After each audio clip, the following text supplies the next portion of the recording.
Engine spin-up time almost complete. Total time 5 minutes 22 seconds. Right on schedule. How are the helium-3 valves holding, Nova?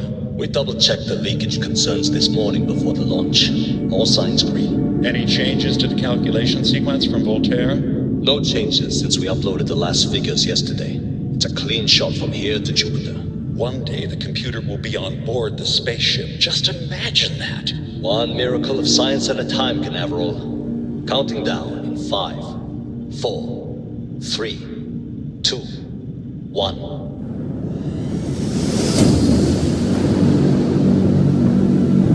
Canaveral, are you reading? All clear, Nova. Indicators look good. The ship should be cruising Jupiter's orbit right now. Visual confirmation will be possible in 32 minutes.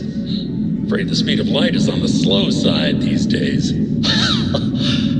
How does it feel to break the laws of physics, Canaveral? We're all pretty excited down here in NASA, I won't lie. Excited enough to tell me where you got the original data? Not in a million years, Nova.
Station log.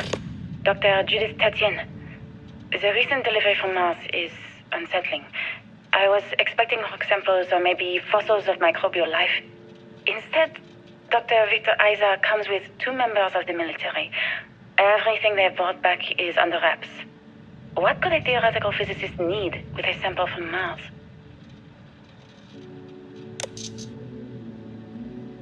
Station log. Dr. Judith Tatien. I've been trying to cozy up to Dr. Isa, Victor, to see what is going on. His team has completely commandeered one of the labs with those 2 military handlers, checking who comes in and out.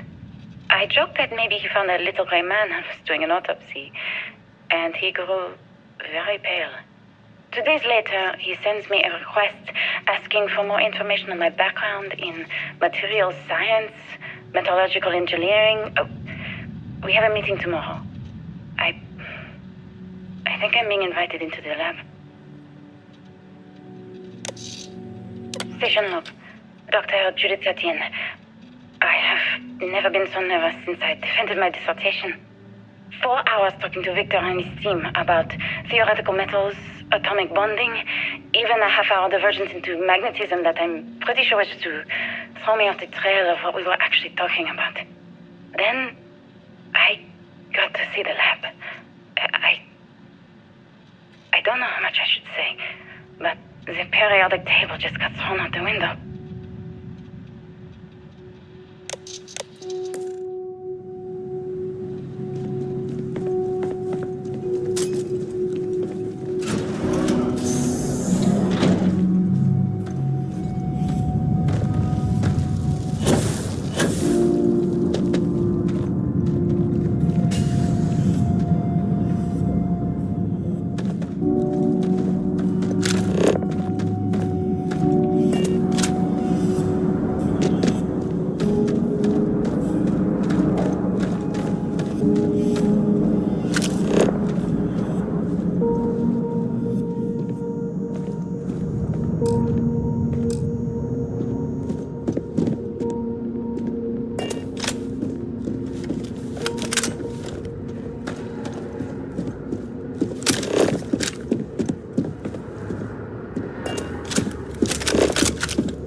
Where these calculations came from.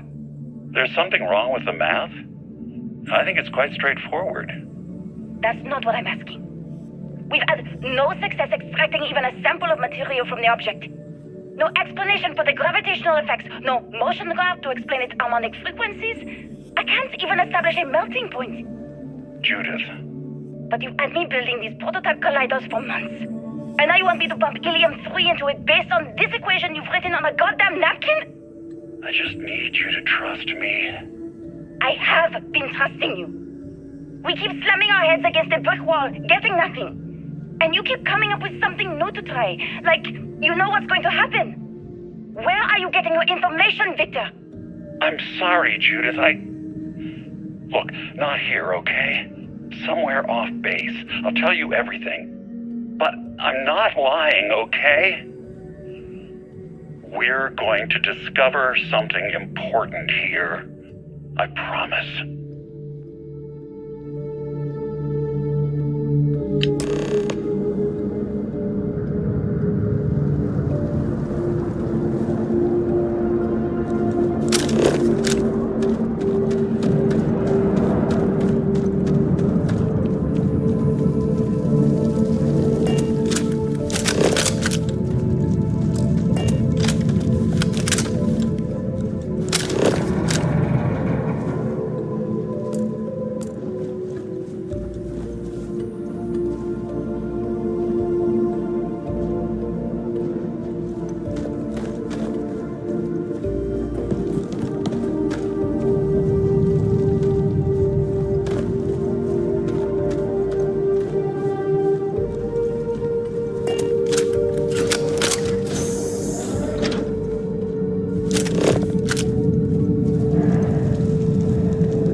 Project Log, Dr. Victor Isa. We turned on the prototype today. The gravitational field around it began to fold as we long suspected. Complete reversal of gravitational pull was observed on dozens of loose objects around the lab. I'm setting up a meeting with the directors to propose a larger test. The prototype proves we don't need the original anymore, but further work is going to have to take place in space, somewhere with abundant helium-3 and with a civilian partner, someone with access to large-scale manufacturing resources and computational equipment.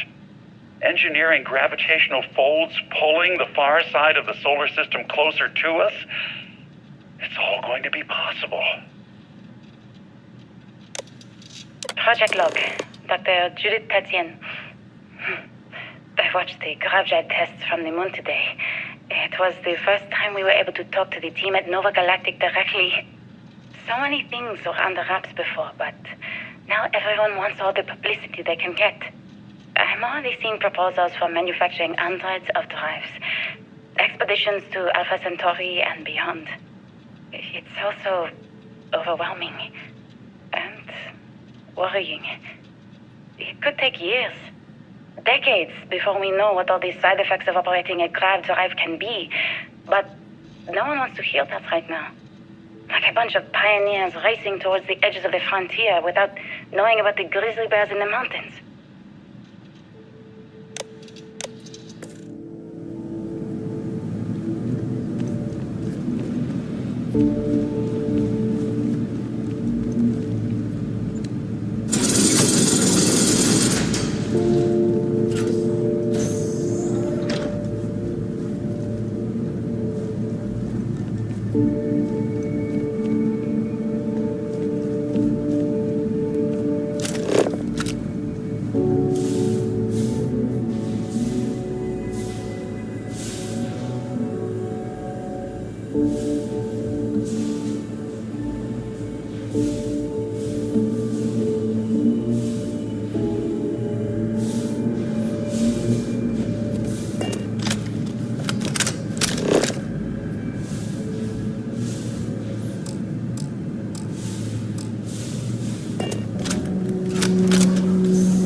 I never actually got to visit your labs back when we were working on the grav drive projects.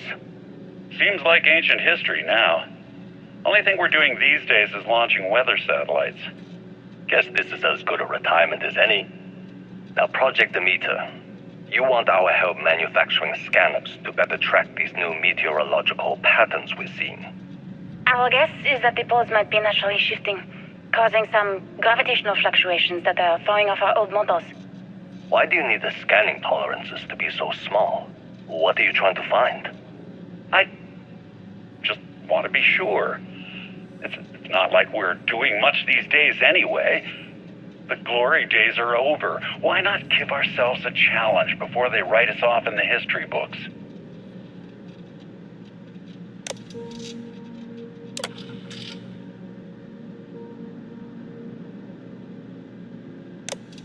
I know what I'm seeing, Victor.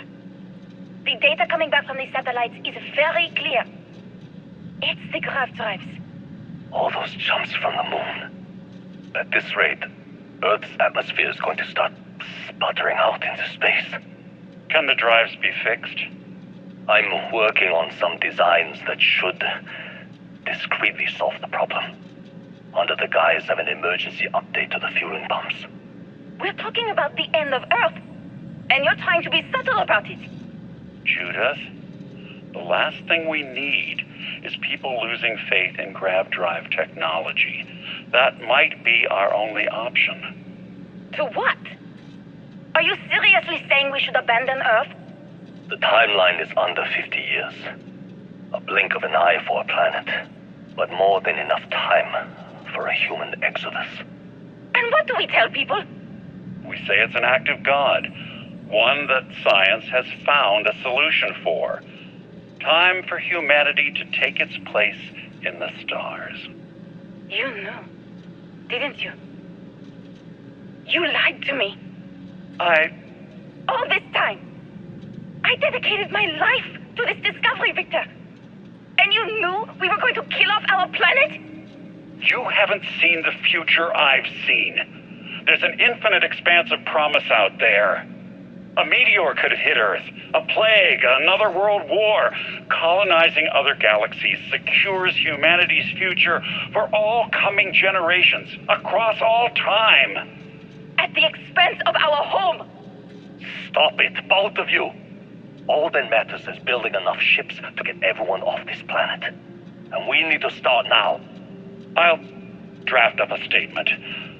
We'll need to address the entire international community. I'm sorry, Judith. There isn't a planet in this universe that will be far enough away from you, Victor. We are never speaking again after this is over.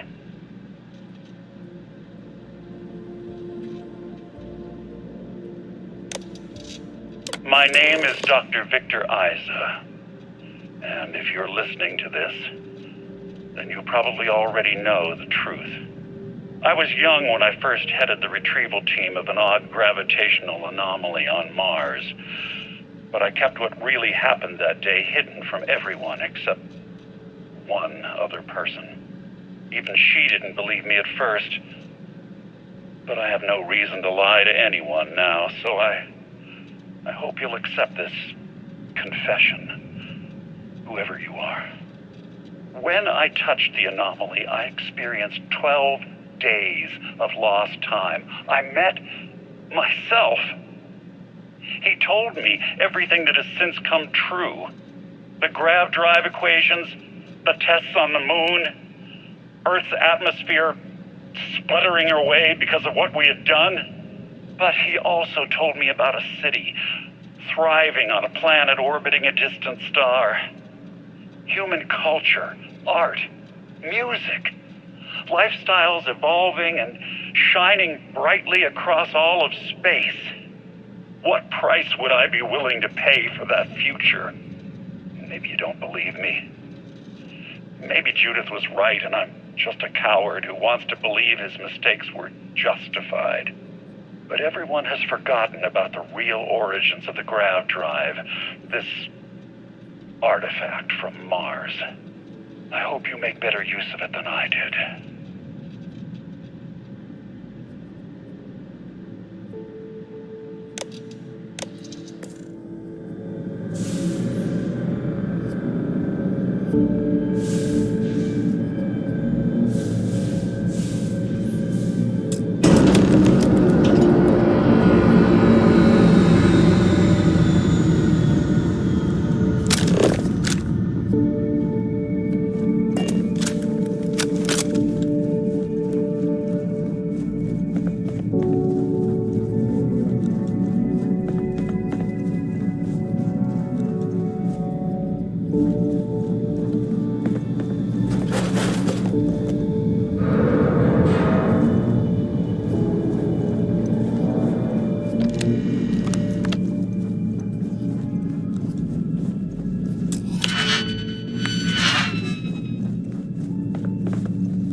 information. Arrived on the surface of Earth. We need to discuss what you found.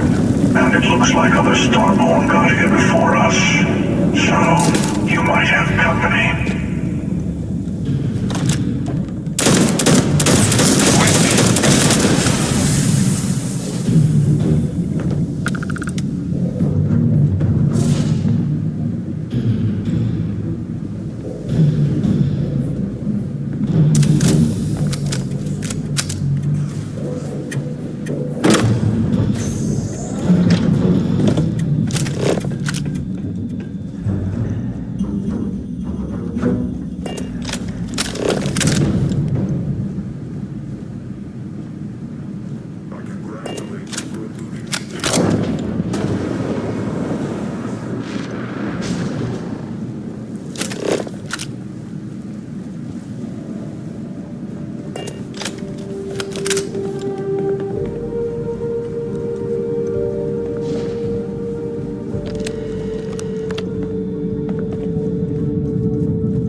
You understand now why I asked you to come here? The artifacts unlock the secret of interstellar travel at the cost of Earth. An easy trade, honestly. Why have one world when you can have all the settled systems?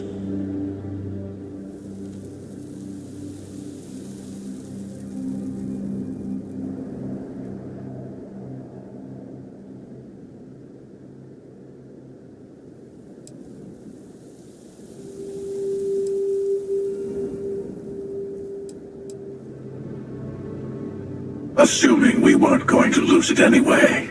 War, disease, famine, all the classics. Don't you see? The power of the artifacts forced humanity to the stars. They didn't get to make a choice. How many would have chosen Earth? And what gave Victor Isa the right to choose for them? You see the hypocrisy in what the emissary is saying, right? They don't want to rob people of their free will, but then they steal the artifacts for themselves. In the wrong hands, the power of the artifacts can make anyone a tyrant. That's why we watch over them. The only thing you're watching out for is yourself.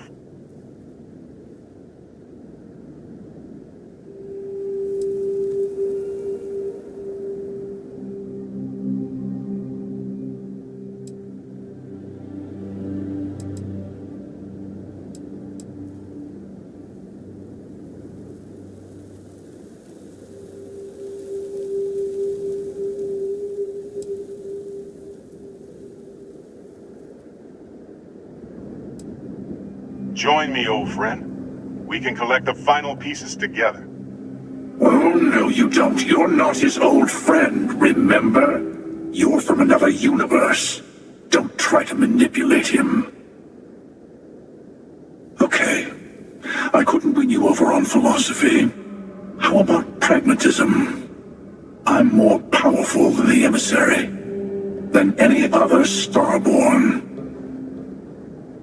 And you might not understand why, but I want you to succeed. You've never gotten this far before. I need to see what happens to you.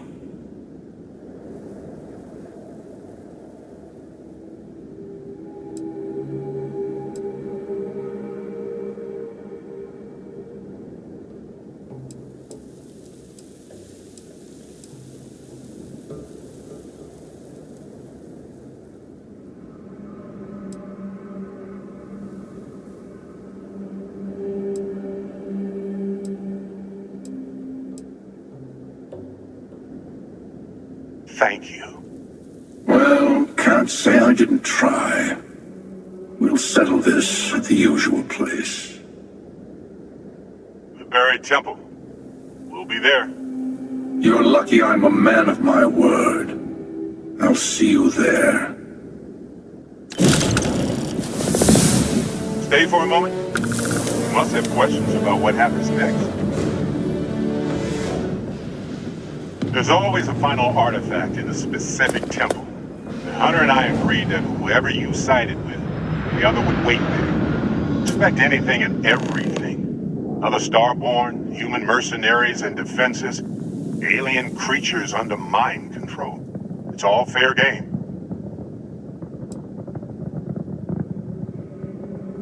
He and I made a number of agreements over the years, if you can even call them years at this point. We let him go. In exchange, he'll wait at the buried temple. You'll be able to prepare any way you can before then. There is a temple for every artifact. You should find as many as you can. You'll need their power. I'll meet you in orbit above the buried temple. We'll face what's there together.